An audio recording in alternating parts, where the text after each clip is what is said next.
नमस्कार मित्रांनो, रॉयल शेतकरी ट्युटोरियलमध्ये सर्व शेतकरी बांधवांचं हार्दिक स्वागत आहे.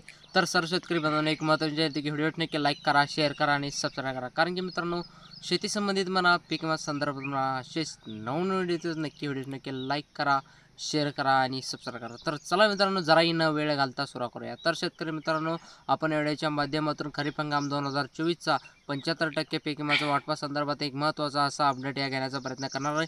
आणि कोणत्या शेतकऱ्यांना उर्वरित 75% पीक विम्याचा मिळणार आणि कोणत्या शेतकऱ्यांना मिळणार आणि किती हेक्टर किती रुपये मिळणार आणि किती ॲक्च्युली वाटप होणार. आणि या शेतकऱ्यांचे प्रश्न आहेत खरीप हंगाम 2024चा उर्वरित 75% पीक विम्याच्या वाटप संदर्भात मोठ्या प्रमाणात शेतकऱ्यांचे प्रश्न आहेत आणि या सगळे प्रश्न उत्तरे या व्हिडिओच्या माध्यमातून घेण्याचा प्रयत्न करणार आहे. तर नमस्कार मित्रांनो, रॉयल शेतकऱ्यामध्ये सर्व शेतकरी बांधवांचं हार्दिक स्वागत आहे. तर सर्व शेतकऱ्यांना व्हिडिओ की लाईक करा, शेअर करा आणि सबस्क्राईब करा शेवटपर्यंत, जेणेकरून शेवटपर्यंत पहा. तर मित्रांनो, पूर्ण तुम्हाला शेतीसंबंधित पूर्ण कळेल आणि पीक विमा संदर्भात कळेल. आणि 3,175 कोटी रुपयांचा असा पीक विमा मंजूर झालेला आहे. आणि या पीक विम्याचं काही शेतकऱ्यांना 25% ॲग्रीमचा हा, काही शेतकऱ्यांना वैयक्तिक क्लेमचा पीक विमा हा अद्यापर्यंत 75% पीक विमा हा मोठ्या प्रमाणामध्ये शेतकऱ्यांना वाटप बाकी आहे.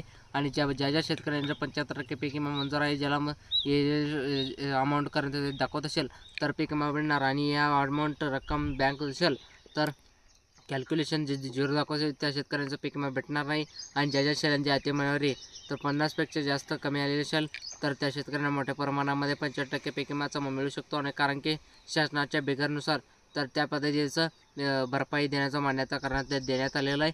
आणि ज्या अनियमितवारी 50पेक्षा कमी आहे त्या शेतकऱ्यांना 75% पीक विमाचा मिळू शकतो. आणि याच्यामध्ये हिंगोली जिल्ह्यातल्या पाचही तालुक्यातील अंतिमवारी 50पेक्षा कमी आहे. आणि त्या हिंगोली जिल्ह्यामध्ये 75% पीक विम्याचा असा अद्यापर्यंत अपडेट कोणताही नाही आणि मिळण्याची शक्यता आहे. आणि याचबरोबर नांदेड जिल्ह्यातल्या 16 तालुक्याच्या अंतिमवारी 50पेक्षा कमी आहे. आणि या नांदेड जिल्ह्यामध्ये 75% पीक विम्याचं मिळण्याची शक्यता जास्त आहे आणि शेतकऱ्यांना या मिळण्याची शक्यता आहे.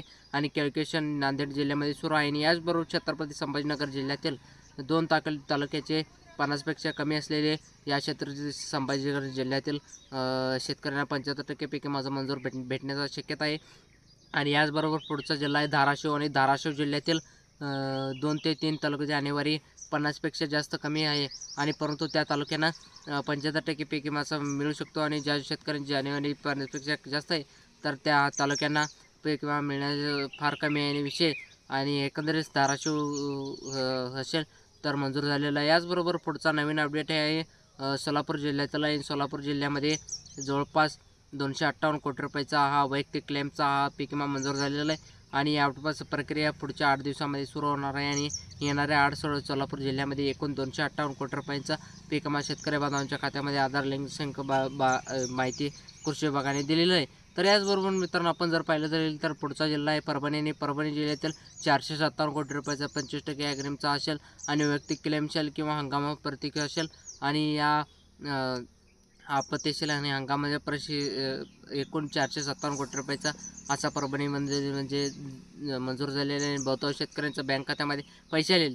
आणि परभणी जिल्ह्यातील शेतकऱ्यांना एकच प्रश्न आहे की 75% पीक विम्याचा असं मिळणार. आणि त्या सांगू इच्छितो की परभणी जिल्ह्यातील सगळ्या जिल्ह्यातील 8 ते 9 तालुक्यातील 50पेक्षा जास्त कमी आलेलं आहे. आणि या परभणी जिल्ह्यातील शेतकऱ्यांना 75% पीक विम्याचा असा मार्ग सगळ्यात सध्या मोकळा झालेला आहे. आणि पीक विमा वाटप झालेला नाही न होणार तर आपण अपडेट नाही आहे.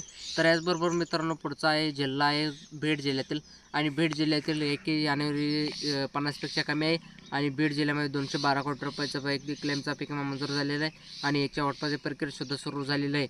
आणि त्यामुळे बीड जिल्ह्यामध्ये सुद्धा 75% पीक विमाचा मिळणार शक्यता आहे. आणि एकंदरीत या जिल्ह्याचं राज्यातील कोणत्याही जिल्ह्याचं असेल, राज्यातील 34 जिल्ह्याची पिके ज्या जिल्ह्यांपैकी जानेवारी 50पेक्षा जास्त कमी आलेला आहे त्या शेतकऱ्यांना 75% पीक विमाचा वाटपाचा मार्ग मोकळा आहे. आणि विमा कंपनीच्या माध्यमातून या कोणत्या ॲक्शन द्यायला हे सुद्धा पाहण्यासारखं आहे.